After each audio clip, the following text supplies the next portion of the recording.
nanotechnology is a technology. It helps us to have access to the brains or to the events which occur in the brain, which were not accessible without this technology. But itself, the technology is not discovering new biological or new phenomena that exist in the brain.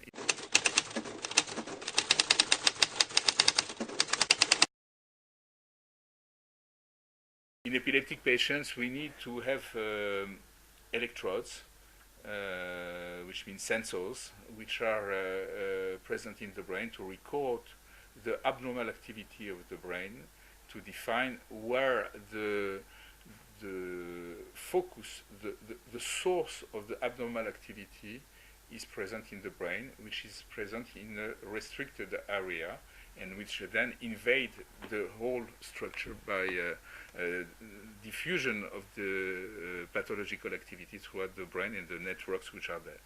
So we need to have very reduced size sensors inside the brain, because we have to know topic places where the different activities are recorded, to reconstruct the organization and the spreading of the pathological activity.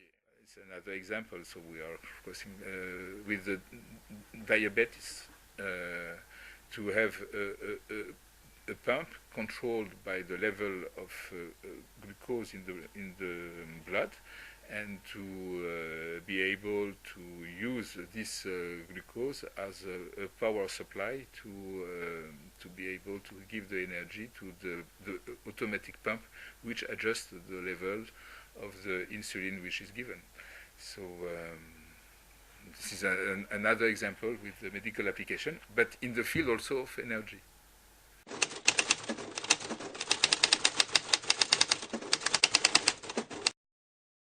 Yes, in the fact that first, when you're working at the very low scale, as it is at the nanoscales, we know that the properties of the materials are not the same at the only reducing size. So they have different properties. They have problems different with the nanofluidic than you have with microfluidic. You have different problems with the materials, with the behavior of the electrons, of all this.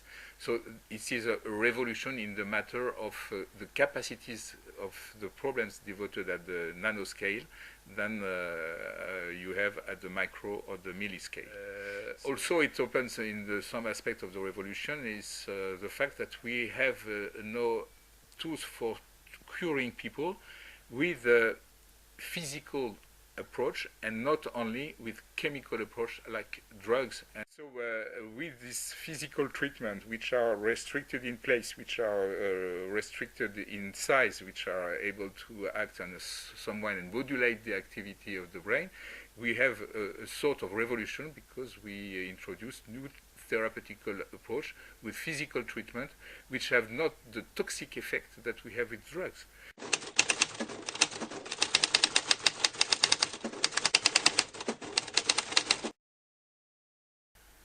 Of course, there are problems at the borders of the different fields. We are still on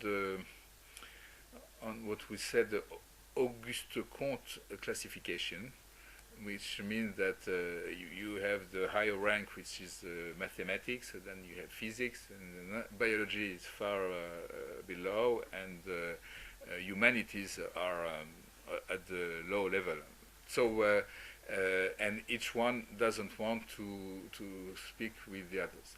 Now things are going better, and there is the feeling of many people that the new knowledge comes when different fields approach the same question with their own vision. They need to communicate between them, and some aspects needs first to have a good language communication, language understanding, to know the mode of thinking of the other field, the mode of approach of the other field, and then to be able to share. So it's quite important to have a lot of discussion.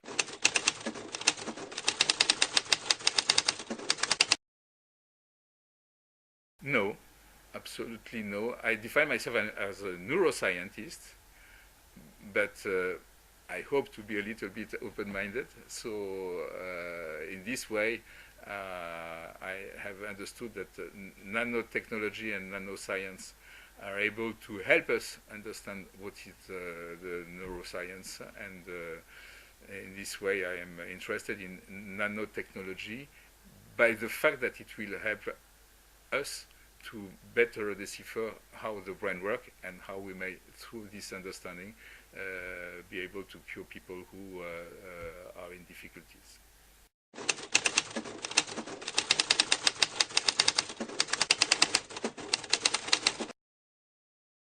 All extreme attitudes are, on my point of view, stupid. What is important is to claim that be careful, we have to study the things. There is nothing which is without counter effects, so we have to better study and to be aware of what would be the side effects of the use of nanotechnology. You cannot stop knowledge, but you can. You have to let people be aware of what would be the dangers, and to foster the people to study what are the dangers, to circumvent them.